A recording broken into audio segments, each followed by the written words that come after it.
guys, it's me Athena, here with another video. This one was recorded on July 4th. It is a little twofer. First and foremost, it is a hack for non-toxic ways to clean your silver and get the tarnish off, but then it also is sharing with you how I charge my crystals in the full moon most months. I've mentioned this many times, but I've found in the summer months that the full moon almost always is a overcast or rainy or cloudy kind of night. But we didn't have rain last night and it's not predicted for tonight. So I am allowing my crystals to have a couple nights out in the moonlight. Thank you for watching and I hope you enjoy the video. Hey guys, it's Athena, ready for some witching in the kitchen. The full moon is nearly upon us once again, and I wanted to share with you what I like to do concerning my crystals and putting them out in the moonlight. If that's not even something you do, you still might benefit from this video because I'm also going to show you a non-toxic way to clean your nasty silver. Okay, this was a serving tray that belonged to my grandmother at one time, and now it is one of the things I use when I charge my crystals out in the moonlight. This is the other one. The edges here get really tarnished, and lay out my crystals under the moonlight outside.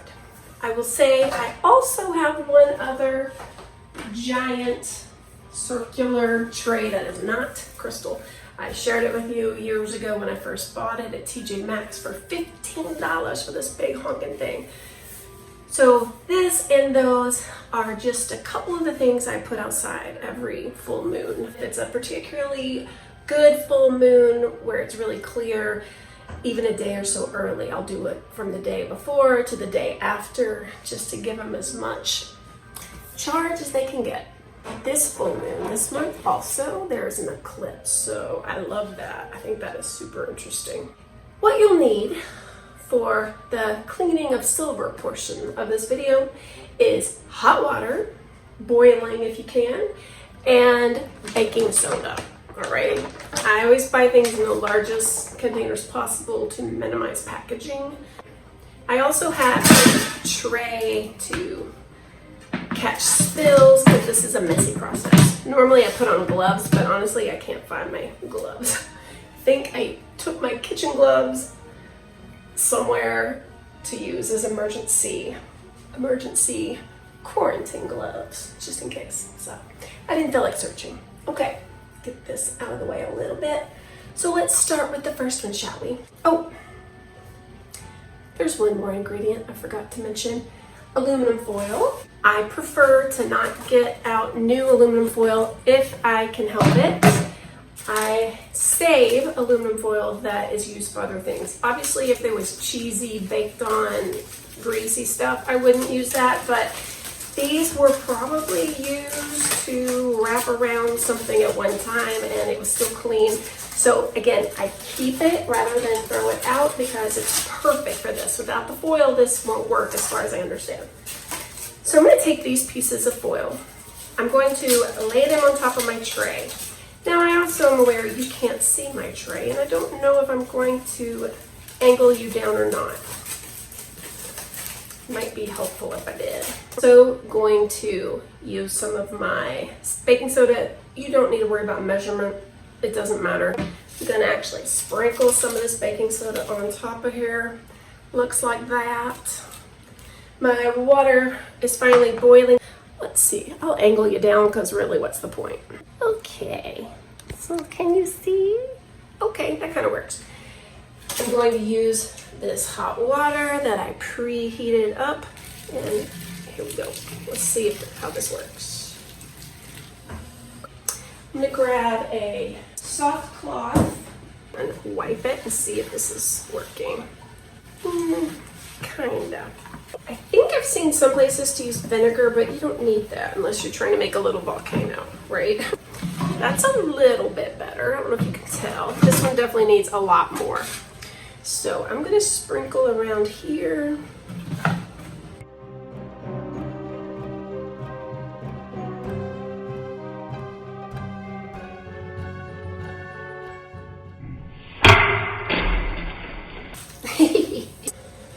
That actually, I don't know if you can see that, that is looking better. Yes, when you smell the rotten egg smell, you know it's working. Because that is the smell of the tarnish leaving. Probably am gonna have to dip into the new foil soon, but I just wanted to use up this old stuff first. It's not as great as I was hoping, and I think I'm gonna need it to be submerged a bit. I don't have a container big enough to submerge it in. Okay, that'll work. I'm gonna put these pieces back in down here, see if I can get any more use out of them.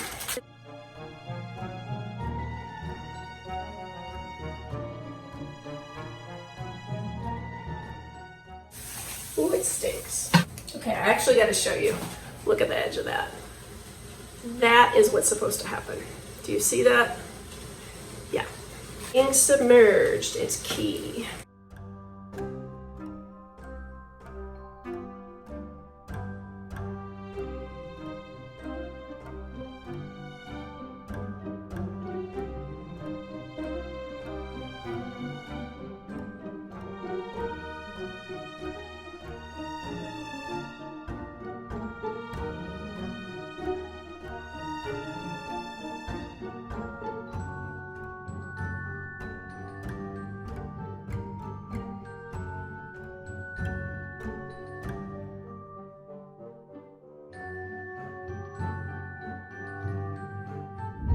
Day 2. I apologize that I never got back to you. Yesterday was the 4th of July. Things got busy. So what ultimately I needed to do to get my tray as clean as I could get it is I went ahead and got out a larger container, like one of the larger pots or pans, whatever, the shallow ones.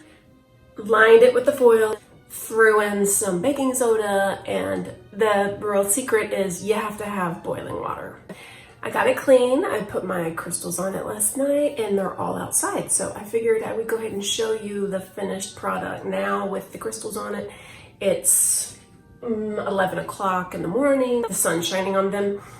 I'll check the forecast, and if there's not rain in the forecast, what I'm going to do is cover up my crystals during the sunlight today, because I don't know if you know this, but the sun can really bleach out some of your rose quartz and any colored quartzes. I know the sun can kind of bleach the color out of them, and I don't want that to happen. The sun has been shining on them for a while already. So I'll show you what it looks like, and then I'm gonna cover it all with towels and things until the sun sets, and then I'll uncover them again so they can get the full force of as much full moon energy as possible.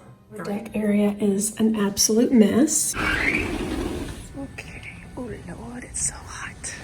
All right, this is the large tray that I got from TJ Maxx with some of my larger stones on it. This little tree thingy that I got at Target years ago, it was hot pink. I spray painted it black. Here's the finished tray. Yes, I know this table is gross. I don't care, I use it. I've got my crystals on here. It's shiny and clean. Hooray. This is the one I did not end up cleaning because it was taking too long and the sun was setting. This is a little thing I got at Target recently, mainly for carrying my crystals in and out of the house, but I already took the things off of it and just left a few on. And lastly, again, I was in a hurry, so I didn't really do as much as I normally do. Normally I pull all of these out and spread them out. I didn't, and this is another, I think this was at Michael's. This is one of those quote-unquote decorations that are a permanent fixture in the house. So I'm going to cover all these little babies up, and then tonight, if the weather is permitting, I will let them charge again. Okay, I checked the weather. There's a chance of thunderstorm during the day, so I did go ahead and cover this up, partly for the light, and then I went ahead and got a waterproof tarp, so if it gets rained on, everything's good. It's a low probability that it's gonna rain, but you know, if I don't cover it, 100% it'll rain. So that's the end of my video. Thanks for watching. I hope that you and your family are healthy and staying well and continuing to help flatten the curve as much as possible. I love you. Take care. Peace.